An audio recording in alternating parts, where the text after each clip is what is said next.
Bonjour, je suis Simon Cardon, le fondateur de Green IT Impact et aujourd'hui, nous allons parler de ce que personne ne vous dit sur le numérique responsable. Au sommaire du jour, l'état actuel de la planète, nous allons contextualiser, nous allons parler des impacts du numérique, de ses enjeux, de pourquoi il faut agir et par quoi commencer. Alors pour contextualiser, il faut déjà comprendre la nature de la pollution numérique. On considère que 60 à 70% de cette pollution concerne la part de fabrication et l'extraction de matières premières, mais la fabrication du matériel qu'on utilise, c'est-à-dire les ordinateurs, les devices type les smartphones, les serveurs, etc. Puis on va retrouver 20% à peu près liés à nos usages quotidiens à travers l'utilisation d'énergie, d'électricité, etc.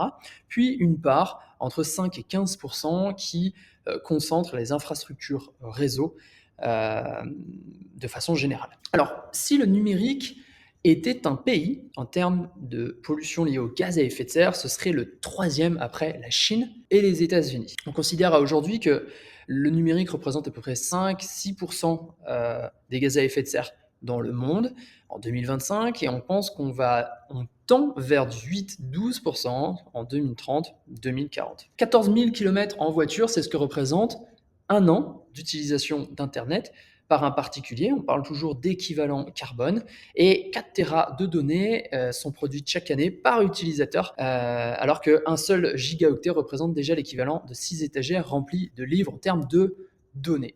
Les impacts environnementaux du numérique pourraient tripler d'ici 2050. Alors, on voit sur la droite des scénarios proposés par l'ADEME, l'ARCEP.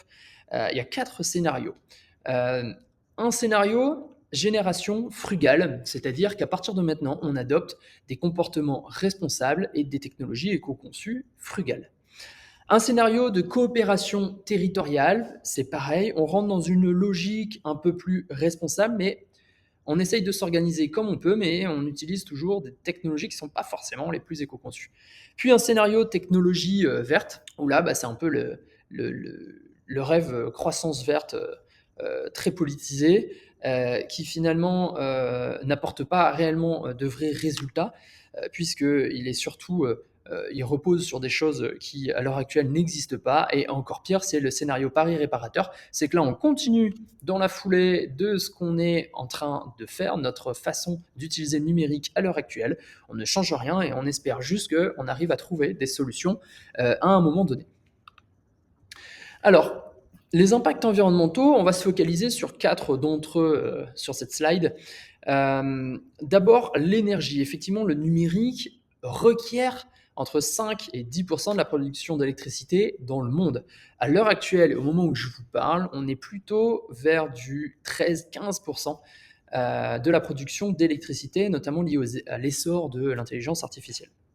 On va retrouver l'eau, effectivement, parce que les géants de la tech consomment énormément d'eau, notamment dans les data centers pour pouvoir les refroidir, mais ce n'est pas le seul usage de l'eau, puisqu'on a besoin de l'eau pour purifier les terres rares et les métaux rares dont on a besoin pour fabriquer notre matériel. Les métaux, environ 2 tiers des métaux connus sur Terre sont utilisés dans l'informatique. On a besoin justement, et c'est ce que j'évoquais avant, des terres rares, des métaux rares, du cobalt, du coltan et plein d'autres, même de l'or, pour pouvoir fabriquer nos appareils. Et puis les mines, la concentration des minerais diminue du fait de l'épuisement des mines les plus concentrées. Donc on a besoin d'aller chercher des minerais dans des mines qui sont essentiellement en Afrique et en Asie du Sud-Est. Ça pour vous dire que quand on utilise du numérique, quand on consomme du numérique, on consomme aussi des ressources, notamment des ressources abiotiques, des ressources fossiles et des ressources en eau, etc. etc. Entre 2020 et 2023, la consommation totale d'eau des géants de la tech a atteint 132 millions de mètres cubes, de quoi remplir 53 000 piscines olympiques. C'est pour vous donner un petit ordre de grandeur, mais je pense que le plus important à retenir sur cette courbe, c'est surtout l'exponentielle au fur et à mesure des années. Et il faut savoir qu'ici, on est en 2023, c'est le début de l'intelligence artificielle. À aujourd'hui, on est arrivé sur des valeurs qui sont bien au-delà de ça, qui ont des conséquences d'autant plus dramatiques. Alors, le changement climatique, on en parle souvent. À quoi cela correspond? Alors, en fait, c'est plusieurs choses. Il y a d'abord le dioxyde de carbone, responsable de 2 tiers de l'effet de serre, et notamment à cause des énergies fossiles. C'est le carburant qu'on va utiliser pour faire fonctionner les machines, mais aussi pour pouvoir produire de l'électricité. Aux États-Unis, on consomme énormément de barils de pétrole pour pouvoir fabriquer de l'électricité. Il y a aussi du méthane, le CH4, qui est émis par l'intensification des élevages et des cultures. Donc ça, c'est une partie du méthane qui est produit et qui a un pouvoir réchauffant 1000 fois supérieur au CO2. Et puis derrière, on va retrouver d'autres gaz et ils sont nombreux finalement à impacter la planète. Donc quand on parle de changement climatique et quand on parle d'équivalent carbone, c'est qu'on se base sur le dioxyde de carbone pour trouver des équivalents, mais en fait, on intègre tout un panel de gaz à effet de serre. Alors, les impacts du numérique peuvent être positifs et négatifs. C'est un peu ce qu'on va voir aujourd'hui. Le numérique, c'est un peu effectivement comme le meilleur pote. Il est assez imprévisible, il est super utile, mais toujours capable de te créer des problèmes juste pour le fun. Alors, plus ou moins pour le fun, c'est ce qu'on va voir dans la suite. Alors, les impacts économiques, la surproduction d'applications et de logiciels inutilisés, c'est une perte de temps, c'est un gaspillage de ressources et de budget. Les appareils numériques moins robustes et les cycles de renouvellement accélérés créent une hausse des dépenses et une production de déchets électroniques. Forcément, si on achète de nouveaux appareils tous les ans avec une forme d'itération, ça nous coûte de l'argent et il va falloir les mettre quelque part. Donc en termes de fin de vie, on va devoir les jeter, etc. L'obsolescence programmée avec des produits qui sont jetables, le coût du non-recyclage qui est estimé à plusieurs milliards par an. L'effet rebond, un gain d'efficacité technologique, annule la baisse de la consommation et amplifie finalement la demande globale. On reviendra dessus dans quelques slides. L'extraction minière et les conditions de travail précaires, donc on sait, c'est ce qui est en train de se passer dans les mines, notamment en République démocratique du Congo. La fracture numérique, c'est l'accentuation des inégalités sociales et la limitation du potentiel économique.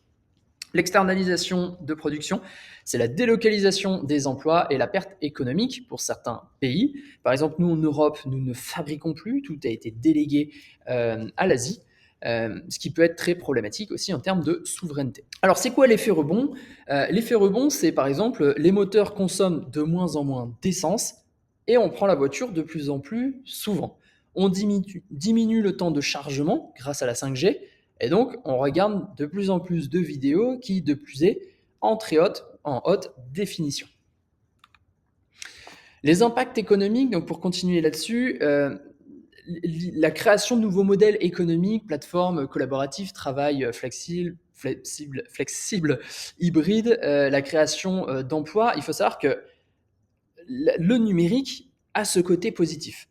Voilà, il permet justement de créer des nouveaux emplois, il accélère les échanges et les communications avec des transactions plus rapides, une collaboration transfrontalière facilitée, des prises de décision qui sont améliorées, une innovation et une agilité accrue avec des cycles de développement réduits, une démocratisation de l'accès à l'information, réduction des fractures, si accompagné de politiques inclusives et sobres. De façon générale, le numérique permet à n'importe qui sur la planète de travailler sur un ordinateur à distance, par exemple, pour n'importe quel type aussi d'entreprise. 170 millions d'emplois nouveaux sont créés entre 2025 et 2030 grâce au numérique. Alors, les impacts sociaux. Alors, c'est vrai que d'un côté, on a des problèmes de santé liés aux décharges électroniques à ciel ouvert. Pollution de l'air, des sols, intoxication, maladies respiratoires et développementales. Une délocalisation de la production, conditions de travail précaires dans des pays producteurs, exploitation possible du travail des enfants et faible protection sociale. On sait que dans les mines de RDC, par exemple, on exploite du cobalt. Pour aller chercher du cobalt dans les mines, ce sont des toutes petites galeries, il faut des humains de petite taille. Les humains de petite taille sont des enfants. Et donc on exploite des enfants pour justement aller chercher ces métaux rares pour qu'on puisse alimenter nos usages quotidiens. Ça veut dire que derrière chacun des appareils électroniques qu'on utilise aujourd'hui, il y a forcément des enfants qui ont travaillé. L'isolement et l'exclusion sociale des personnes sans accès au numérique, notamment à travers l'électronisme, et la rupture dans l'accès aux services essentiels et à l'emploi, c'est quelque chose qu'on voit en France, notamment avec les personnes âgées qui n'ont pas accès aux services numériques pour leurs impôts, pour différents services du quotidien.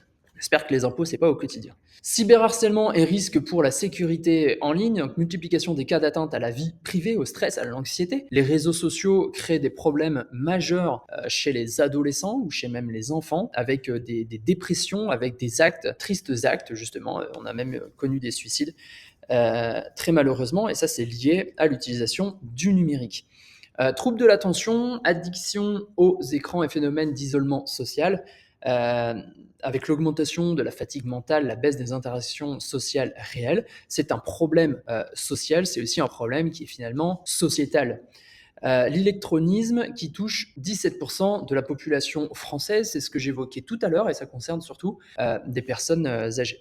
Dans les impacts sociaux, 23% ne sont pas à l'aise avec le numérique. Donc ça, on parle de chiffres en France. 77% naviguent facilement sur Internet et 37% de la population mondiale n'avait jamais utilisé Internet en 2021. Alors, l'électronisme, pour se focaliser un petit peu dessus, c'est quand le monde numérique ressemble à une énigme géante, on clique, ça bug et on finit par abandonner faute de savoir-faire. Alors, il désigne l'ensemble des difficultés, voire l'impossibilité qu'une personne peut rencontrer pour utiliser les outils, les appareils numériques, faute de connaissances suffisantes. En France, ça concerne 17% de la population. En 2019, selon l'INSEE, et à l'échelle mondiale, c'est encore plus spectaculaire, des centaines de millions de personnes restent sur le quai, pendant que le train, effectivement, file à toute vitesse. Il faut savoir que les critères d'électronisme en France sont quand même assez stricts. 17%, ce sont des gens qui ne peuvent pas se servir d'un service numérique. Donc, on peut élargir ce chiffre à beaucoup plus largement. C'est par exemple quelqu'un qui ne sait pas comment imprimer, c'est quelqu'un qui a cliqué sur des trucs et qui est complètement bloqué avec son ordinateur, il ne sait pas comment faire telle ou telle chose qui aurait pu finalement l'aider. Alors, les impacts sociaux, toujours pour continuer là-dessus, c'est aussi l'accès facilité à l'éducation et à la formation à distance pour tous, pour tout profil et pour toute région, peu importe où on se trouve. La création de communautés et de réseaux d'entraîne, c'est des liens sociaux qui sont renforcés grâce aux plateformes collaboratives et sociales. Les réseaux sociaux, ça a à la base quand même du bon. Ça a été peut-être créé pour ça et pour faire de l'argent. En tout cas, aujourd'hui, on se demande s'il n'y a pas plus de mauvais côtés que de bons côtés. La démocratisation de l'accès à l'information, participation citoyenne, expression et consultation plus libre, de façon générale, la technologie a permis d'accéder plus facilement à de l'information. Puis l'inclusion plus large des personnes en situation de handicap grâce aux outils numériques qui sont accessibles. Alors on va parler justement d'accessibilité. On peut développer des outils qui permettent à des gens qui ont des handicaps de dépasser cet handicap pour se faciliter la vie. Puis l'amélioration du bien-être et de la vie quotidienne via des applications santé, des plateformes de loisirs et des services en ligne.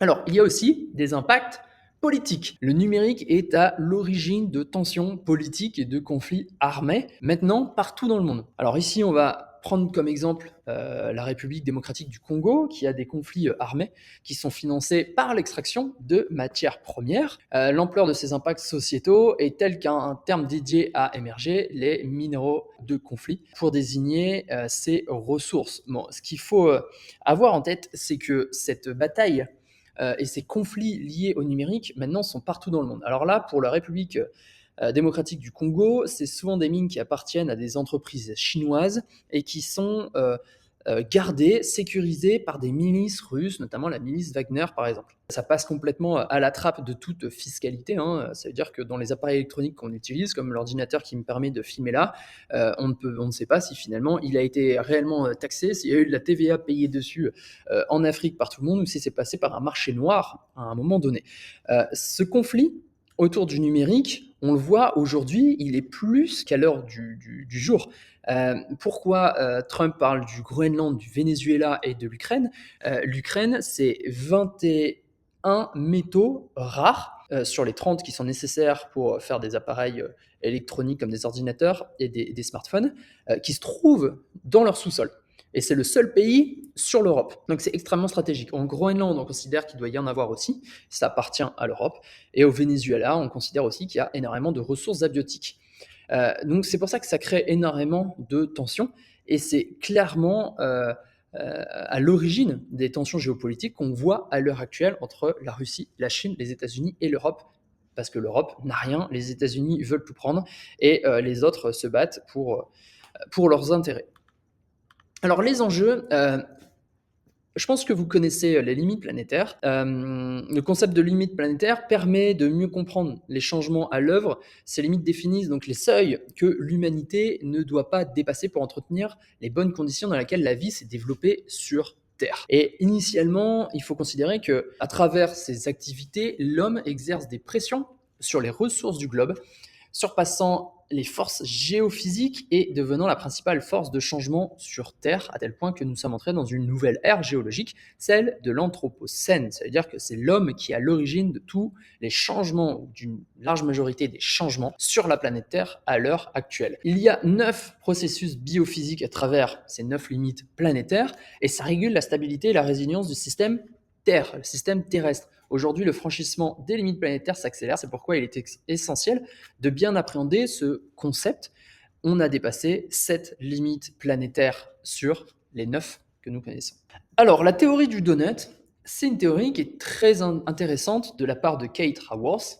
Elle propose une nouvelle lecture des limites planétaire avec un modèle qui allie les enjeux environnementaux et la justice sociale. Et globalement, l'idée, c'est d'offrir une boussole à l'économie pour permettre de répondre aux besoins des personnes dans la limite de ce que la planète peut offrir, c'est-à-dire ne pas aller au-delà du plafond environnemental et ne pas aller sous le plancher social, rester dans une limite qui s'appelle l'espace sûr et juste pour l'humanité. C'est un peu l'objectif initialement du développement durable et maintenant plus, on va dire, plus récemment de l'économie régénératrice. Clairement, donc là c'est une photographie du donut mis à jour avec le dépassement des limites planétaires. Ça montre l'équilibre à chercher entre le plancher social, donc et les plafonds écologiques, limites environnementales à ne pas dépasser, sauf qu'à l'heure actuelle, à l'échelle de la planète, on a un peu tout explosé.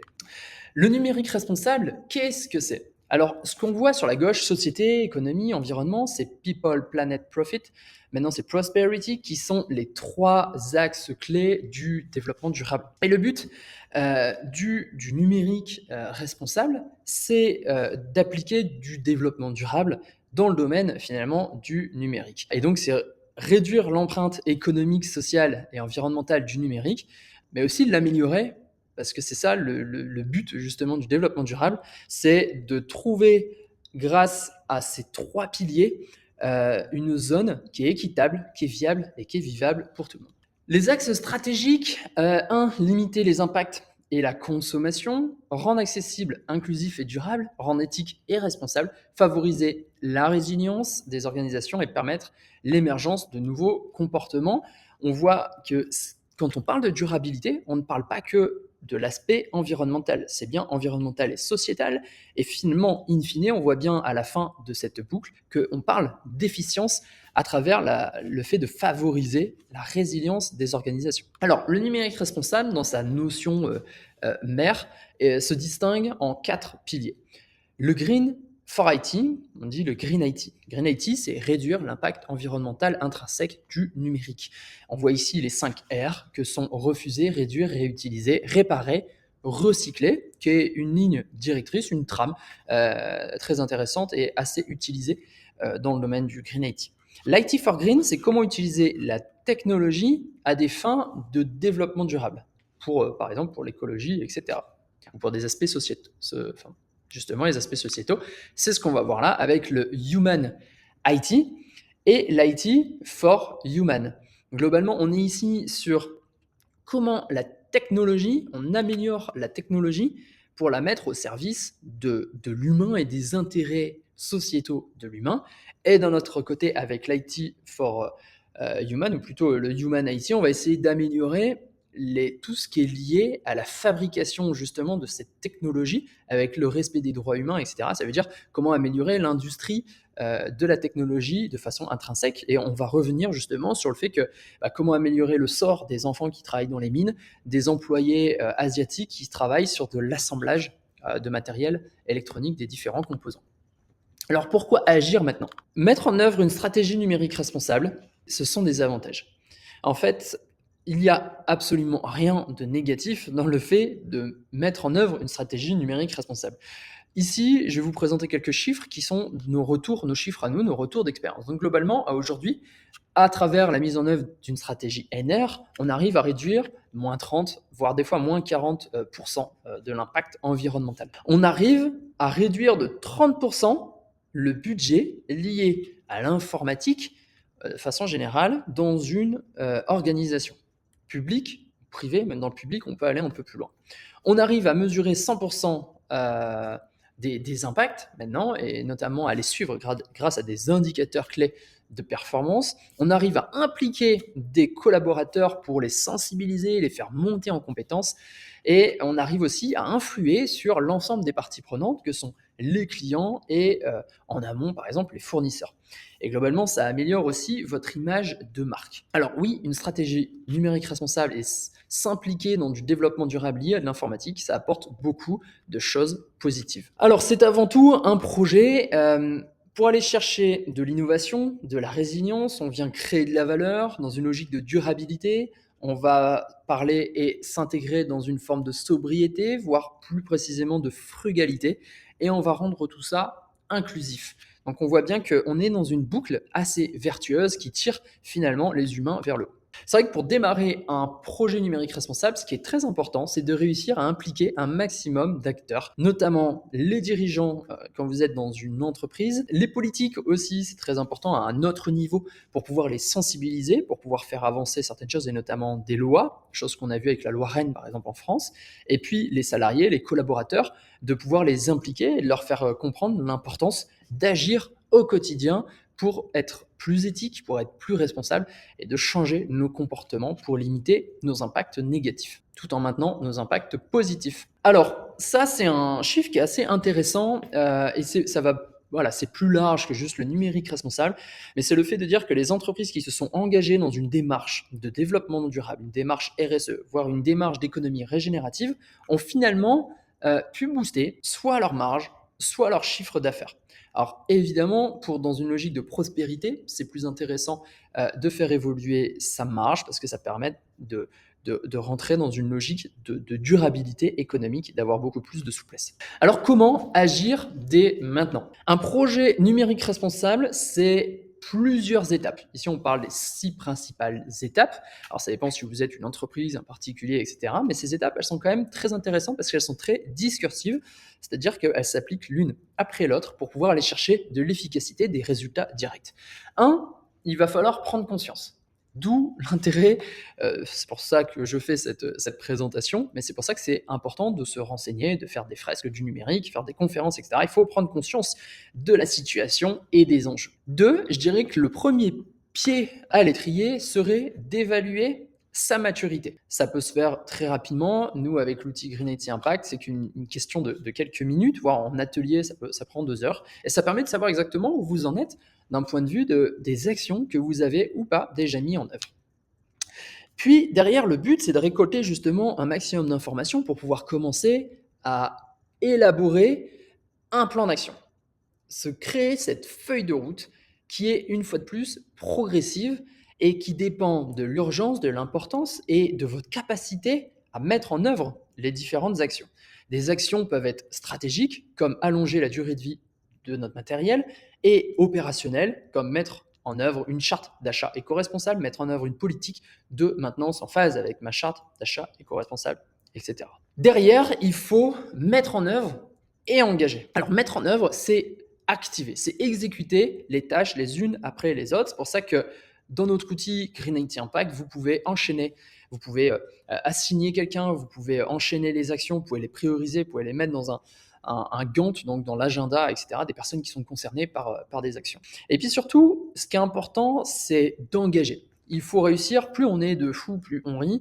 Dans tous les cas, il faut absolument engager l'ensemble de la communauté, de l'entreprise, toute l'organisation, avec un COMEX, on va dire une direction qui valide les choix au balbutiement sur le plan d'action qui a été élaboré. Il faut vraiment aller chercher cette validation pour qu'ensuite vous puissiez décliner et monter en puissance vos collaborateurs. Sur le Green IT Impact, on a créé une fonctionnalité qui permet de suivre en fait un module de e-learning, donc une formation en ligne, en continu, toutes les semaines, pendant 5 minutes, pour que justement on puisse sensibiliser, monter en compétences et que vos collaborateurs sachent pourquoi vous devez agir. Il n'y a pas réellement d'effort à faire, c'est plus changer un point de vue, changer un comportement que de faire des efforts. Parce que finalement, ce sont des choses assez naturelles qu'on demande. Éteindre un ordinateur, en prendre soin, ça ne demande pas d'effort. Ça demande juste de se reconfigurer le cerveau pour le mettre en œuvre et de ne pas oublier. Derrière, ce qui est très important, c'est de pouvoir piloter les indicateurs pour pouvoir suivre, en fait, piloter avec des indicateurs, pouvoir suivre l'ensemble des actions et en faire des reportings, mais surtout se rendre compte des paliers qui sont passés au fur et à mesure qu'on avance dans la mise en œuvre du plan d'action. Et dernier point, je dirais que c'est le fait de communiquer assez largement sur les actions mises en œuvre. Alors non pas pour parler de soi dans une logique égotique ou quoi que ce soit, non, pas du tout. C'est juste pour faire passer le relais à d'autres entreprises, à d'autres organisations, à d'autres citoyens, leur faire comprendre que, bah oui, moi j'ai fait ça, j'ai allongé la durée de vie de mon matériel informatique, de mon ordinateur, je suis passé de 3 à 6 ans parce que j'en ai pris soin, parce que je l'ai bien choisi au balbutiement et j'ai fait des économies. J'ai réduit par 2 mon budget sur les 6 dernières années. Et voilà, j'ai un appareil qui fonctionne très bien et c'est ce qu'on apprend au final aux entreprises pour qu'elles puissent réduire leur budget. Alors, cette mise en œuvre, c'est avant tout un état d'esprit. Et c'est vrai que c'est l'état d'esprit, ce changement de comportement et de point de vue qui permet d'aller chercher des résultats. Dans un premier temps, il faut penser ACV, analyse de cycle de vie. En fait, il faut avoir en tête le fait que les services numériques et le numérique de façon générale, c'est quelque chose qui a été fabriqué avec une extraction de matières premières. On allait chercher de la matière dans le sol, on a fabriqué un ordinateur. Un ordinateur, il faut 2 tonnes de matières premières, il faut 50 000 litres d'eau, par exemple, pour le fabriquer, avec du cobalt, du coltan, de l'or, etc., etc. Ok. Donc ça, c'est la première phase. La deuxième phase, c'est la commercialisation. Pour pouvoir créer et fabriquer tout ça, on a dû commercialiser, on a fait du marketing, on a aussi assemblé, fait de la logistique, etc. Puis la phase d'usage. J'utilise mon ordinateur, j'utilise de l'électricité. Là, il est sur batterie, par exemple. J'ai dû le recharger en France avec un mix énergétique à peu près à 50 grammes d'équivalent CO2 par kilowattheure. Si j'étais aux États-Unis, ça aurait été 450 grammes de CO2 par kilowattheure. Et puis, la dernière phase, c'est la fin de vie. C'est qu'est-ce que j'en fais à la fin? Est-ce que je le recycle? Est-ce que je le jette? Etc., etc. Quand on utilise un appareil ou quoi que ce soit, il faut garder en fait à l'esprit le fait qu'il y a une vie avant, il y a une vie après. Moi, je suis juste au milieu, mais par contre, je suis responsable en tant que consommateur de toute cette chaîne de valeur. Utiliser la méthodologie ERC, éviter, réduire, compenser. Se placer dans la démarche du développement durable et lier les ODD au projet, ce sont les objectifs de développement durable. Il y en a tout un panel qui sont indexés sur des aspects sociétaux et environnementaux. Développer un service numérique, s'il est utile, utilisable et utilisé, ça c'est si vous voulez créer demain un site web, une application, etc. Il faut toujours se poser la question du est-ce que c'est vraiment utile? Est-ce que c'est utilisable? Est-ce que c'est facilement utilisable? Et est-ce que ce sera utilisé? Sinon, clairement, ça sert à rien, autant pas le faire, c'est un déchet avant même qu'il soit construit. Et pensez aux 5 R qu'on a évoqués tout à l'heure. Refuser, réduire, réutiliser, recycler, réparer. C'est dans un ordre assez décroissant. Dans le sens où, par exemple, un service ou un produit. Est-ce que vous en avez besoin? Ou est-ce que je le refuse littéralement? Est-ce que je le réduis? Est-ce que je le réutilise? Est-ce que je le fais recycler? Est-ce que je le répare? Voilà, c'est vraiment les questions à se poser.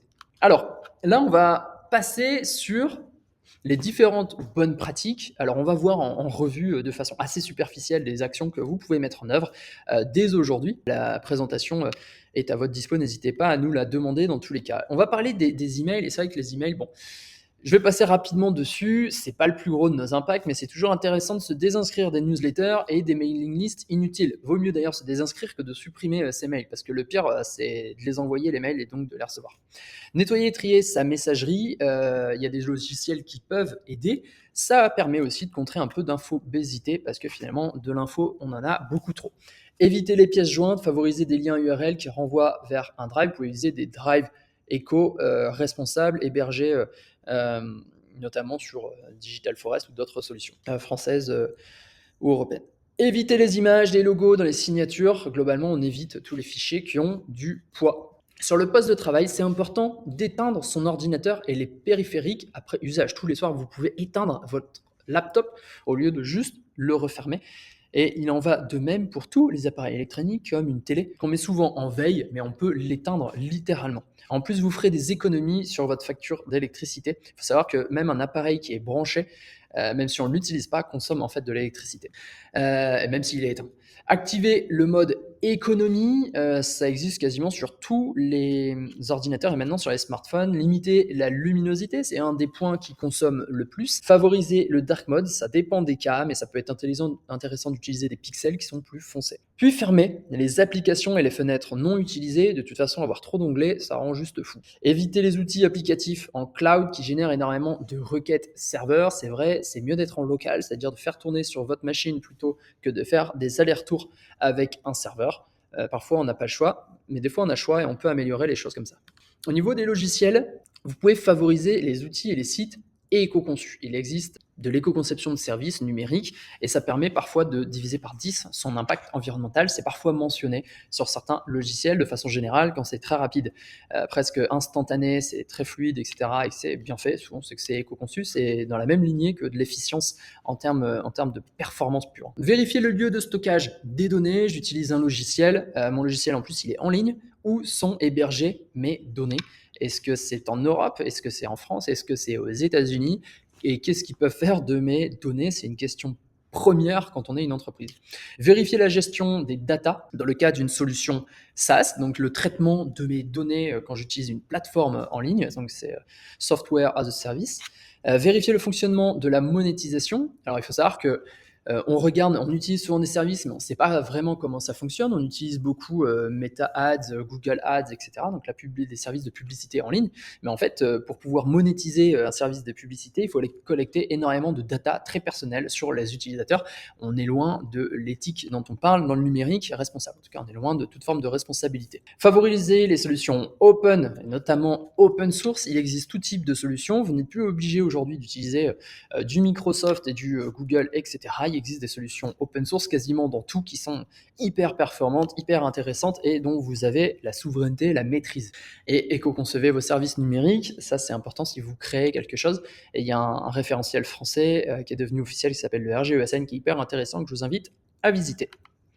Alors en termes de matériel, il faut absolument allonger la durée de vie de nos appareils. Un smartphone, c'est pas un an, c'est pas 18 mois, c'est du 3, c'est du 4 ans. Et comme un ordinateur, c'est pareil, on passe de 3 à 6 ans facilement, il faut juste bien le choisir à la base. Vous le choisissez avec des spécifications techniques qui vont vous permettre d'absorber l'obsolescence programmée.